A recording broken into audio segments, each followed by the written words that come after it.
So we have a new professional women's hockey league, of course, and the Montreal team in it are one of the best. They're actually going into playoffs right now. But we also have a new professional women's soccer league in this country. Montreal has a team, and they're off to a pretty good start. 3-0, winning their home opener. Thought we'd find out a little bit more. I will say, by the way, as I talk about this, we often focus so much, obviously, on the Montreal Canadiens because it's the Canadiens. I should have mentioned, too, for what it's worth, some of the smaller leagues like the AHL, so the American Hockey League, where we have a team right in Laval, apparently I heard this morning, they sell out. That's how, we support our teams here. So let's hope we start to see the same kind of thing, I think, for soccer, for women's soccer in this city. Isabèle Chevalier is Chevalier is co-founder of the Montreal Roses, and she is on the line. Isabèle, thanks for taking the time. No, thank you for having me. So let's talk a little bit about this. For people who don't know, the Roses are now here. How big is the league? What are the other teams? And how does it look? Yeah, absolutely. So it's indeed a new league, a Northern Super League. So it's 6 founding teams, a bit like the women's hockey. So team in Vancouver, Calgary, Toronto, Ottawa, Montreal, and Halifax. So coast to coast. And the season has started mid-April. This is our third game we just had. And the season will run all the way to October. And then there'll be semifinals and finals. So we're looking at 25 matches, 12 at home this year and 13 abroad, and then vice versa next year. So, yes, off to a great start. I would ask with respect to finding, and obviously we know that, more girls are getting involved in sports all the time. How hard was it to field teams across all these franchises? Actually, not that hard because our players, and you have to know that in the 30 best countries in the world that compete on women's professional soccer, there was only 2 countries that didn't have a league, and that was Canada and Haiti. And you have to know that Canada is also the 3rd biggest pool of talent of women's professional soccer. And so our Canadian girls are abroad. They're living in different countries and playing for other national teams, national leagues. And so when we open this league, there's actually quite a bit of interest of girls who want to come home. It's funny. Come and play in front of their families and their friends. Yeah. And so, yeah. I'd never really thought about that. Obviously, I know we have an amazing Canadian women's Olympic soccer team. I know we're one of the best in the world, but I never sort of took that and translated into, wow, there must be a big pool of talent to choose from. But clearly there is. How big is women's soccer worldwide? It's actually the biggest sport. So it's really a big industry. And what we did different here in Canada is that we're actually the only or the first women's league that is not the little sister of a men's league. So that's what we made different. Because if you look in France and Spain, in the U.S., it's always a men's league, and then you have kind of the side sister. And that becomes difficult to fund sometimes because, of course, the majority of the finances first go to fund the men's league, and then what's left over will to the women's. But by being an only women's league, 100% of our attention and focus is on developing that league.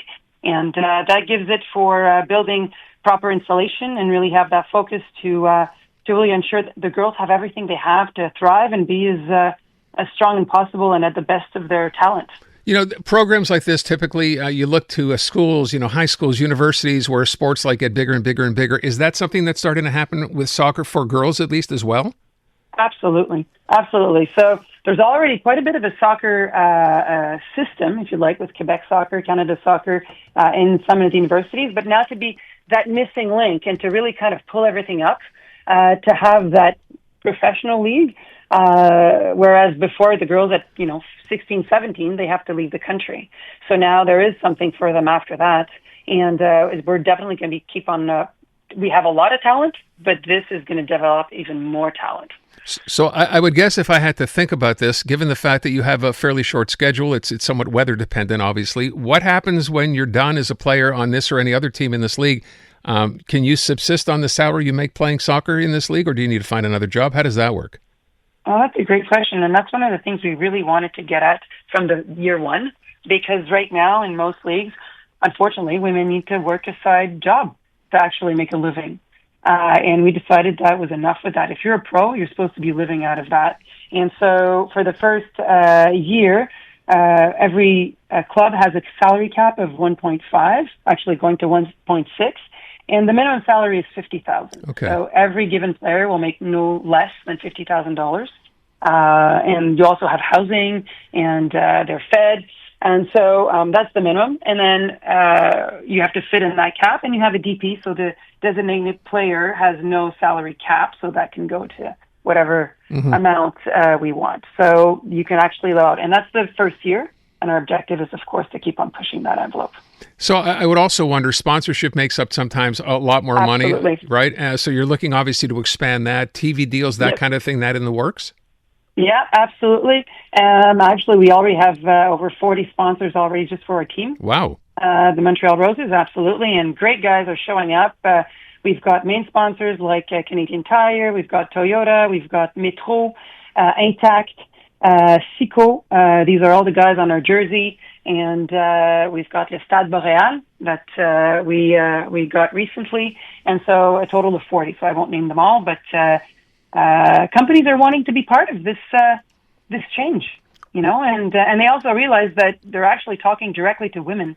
And often when you want to sell things, they try to find to the main purchaser of the household. And, now they're getting at it directly, so it makes a lot of sense financially. What about something like a TV deal? Because that brings in a lot of eyeballs to begin with. How close is the league to getting that? Yeah, so right now, the Quebec Club, so Montreal Roses, 100% of our matches will be distributed. So we've got CBC, Radio-Canada, TSN, RDS, and ESPN. So it's a coast-to-coast deal. And we're already off to kind of a great start. So you mentioned how many franchises to start with? 6? And then what's the plan as far as expansion goes? So we are looking into expansion, of course. So already we're looking at having 2 other teams show up for 2027 in that area. So we're putting together our deck and our things to go out and start looking for that. We all wanted to have our first home opener behind us before we start tackling the next phase.